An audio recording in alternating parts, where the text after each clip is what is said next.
विधान दरवाजे पर खड़ा रिया और करण की सारी बातें सुन चुका था। दरवाजा खुला था, इसलिए उसने रिया को अपनी आंखों से देख लिया था। अब विधान जान चुका था कि रिया, जिससे उसने इतना प्यार किया, वो उसे असल में धोखा दे रही थी। तुम ऐसा कैसे कर सकती हो रिया? विधान आंखों में आंसू भरकर मन ही मन खुद से कहता है। विधान की आंखों से आंसू बहकर उसके गालों पर आ जाते हैं और वो धीरे से अपने कदम पीछे लेता है, लेकिन डगमगा जाता है। रिया का सच जानकर उसे इतना बड़ा धक्का लगा था कि वो अपने आप को संभाल ही नहीं पा रहा था। वो दीवार के सहारे खुद को संभालता है और वहां से सीधा पार्टी में चला जाता है। विधान, इसे क्या हुआ? विधान के चेहरे के भाव देख नियति मन ही मन खुद से कहती है। विधान एकदम चुप था और बस आगे बढ़ा चला जा रहा था। वो सीधा मेन एंट्रेंस की ओर जा रहा था। विधान, कहाँ जा रहे हो तुम? नियति उसे आवाज देती है, लेकिन वो उसके पास पहुंचती इससे पहले ही वो वहां से चला जाता है। विराट नियति के पीछे आता है और उससे पूछता है, क्या हुआ नियति? वो विधान पता नहीं कहाँ चला गया, बहुत परेशान सा लग रहा था। नियति विराट की ओर देखकर कहती है, परेशान? पर हुआ क्या उसे? विराट हैरानी से कहता है, पता नहीं, पर मुझे बहुत फिक्र हो रही है उसकी। नियति परेशान होती हुई कहती है, अच्छा तुम टेंशन मत लो, हम लोग उसे घूमने चलते हैं, चलो। विराट उसके कंधे पर हाथ रखते हुए कहता है, हाँ चलो। नियति कहती है और फिर दोनों वहां से निकल जाते हैं। इस तरफ विधान वीरान सड़क पर अकेला चल रहा था। तेज हवाएं चल रही थी, लेकिन विधान को कोई सुध बुध नहीं थी। उसके दिमाग में अभी भी रिया के कहे वही शब्द गूंज रहे थे, मैं उससे प्यार नहीं करती और कभी करूंगी भी। विराट और नियति सब जगह उसे ढूंढ रहे थे और जब वो उन्हें नहीं मिला तो विराट नियति के पास आकर कहता है, नियति, मुझे लगता है हमें अलग अलग होकर उसे ढूंढना चाहिए, ऐसे हम उसे नहीं ढूंढ पाएंगे। हाँ, तुम उस तरफ जाओ, मैं इस तरफ देखती हूँ, नियति कहती है। ओके, विराट कहता है और फिर दोनों अलग होकर उसे ढूंढने लगते हैं। नियति आगे बढ़ते हुए अपने आप से कहती है, कहाँ हो तुम विधान? नियति भी उसी सड़क पर आगे बढ़ रही थी। तेज हवा में उसके बाल उड़ रहे थे और चिंता उसके चेहरे पर साफ दिखाई दे रही थी। कुछ ही दूरी पर एक पार्क था। नियति वहां पहुंचती है तो उसे वहां अंधेरे में विधान खड़ा दिखाई देता है, जो उसकी ओर पीठ किए हुए था। विधान, क्या कर रहे हो? चलो, लगता है बारिश होने वाली है। नियति विधान को आवाज लगाते हुए कहती है, लेकिन उसे कोई जवाब नहीं मिलता। आसमान में तेज बिजली कड़क रही थी। विधान, क्या हुआ तुम्हें? नियति आगे बढ़ती हुई फिर कहती है। वो विधान के पास पहुंचती है और उसके कंधे पर पीछे से हाथ रखती हुई कहती है, क्या हुआ विधान? देखो मौसम कितना खराब हो रहा है। तभी हवा एकदम से तेज हो जाती है और एकदम से तेज बिजली कड़कती है। विधान, तुम ऐसे चुप क्यों हो? चलो, नियति कहती है। क्या हुआ यार, मेरी तरफ देखो तो, कहते हुए नियति उसे कंधे से पकड़कर अपनी ओर करती है। विधान जैसे ही पीछे मुड़ता है, नियति देखती है कि उसकी आंखें आंसुओं से भरी हुई थी और उसके चेहरे पर कोई भाव नहीं थे। ये देखकर नियति एकदम से घबरा जाती है। विधान, क्या हुआ? तुम ठीक हो ना? नियति उसे कंधे से पकड़ती हुई कहती है।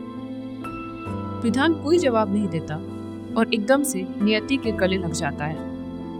विधान को ऐसे अपने गले लगते थे नियति की चिंता और बढ़ जाती है। तेज हवाएं चल रही थी और पार्क के बीचों बीच विधान नियति के गले लगा हुआ था। नियति के बाल हवा में उड़ रहे थे और उसके चेहरे पर विधान के लिए अभी भी चिंता दिखाई दे रही थी। क्या हुआ विधान?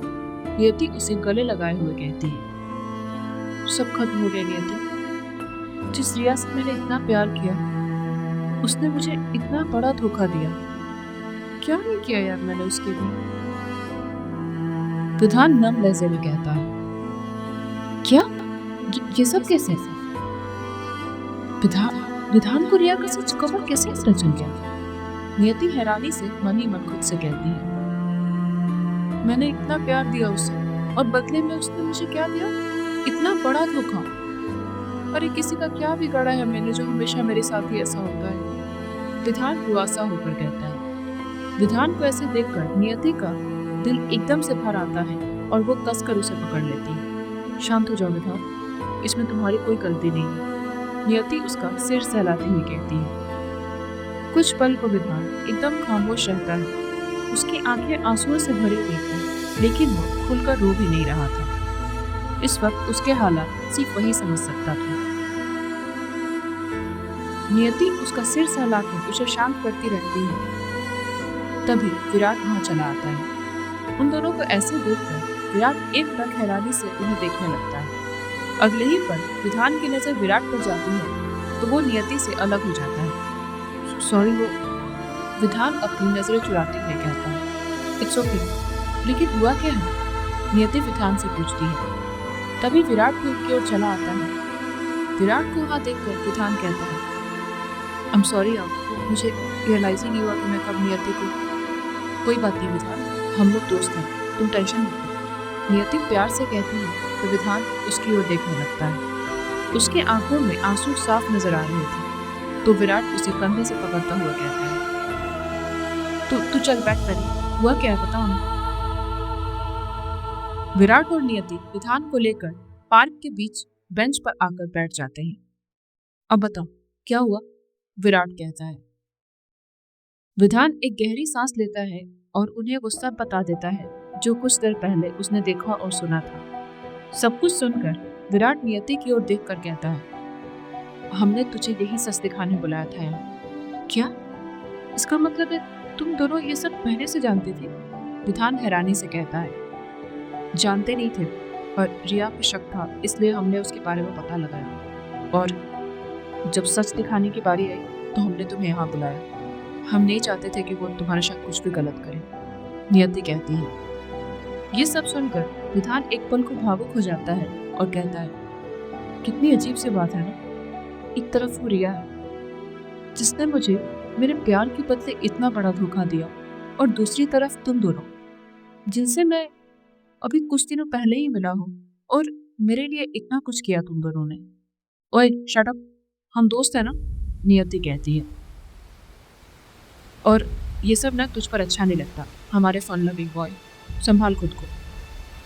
विराट विधान को कंधे से पकड़ता हुआ कहता है, और रिया तुम्हारे इन आंसुओं के लायक है भी नहीं विधान, तुम कल ही उससे मिलकर सारे रिश्ते तोड़ दो उससे, नियति विधान को समझाती हुई कहती है। वो तो मैं तोड़ी दूंगा, अब सारा सच में जान चुका हूँ। अब मैं रिया को अपनी जिंदगी में और नहीं रहने दूंगा। विधान अपनी आंखों में आए आंसू पोंछकर उनमें गुस्सा भरते हुए कहता है, बस ये हुई ना बात, चलो।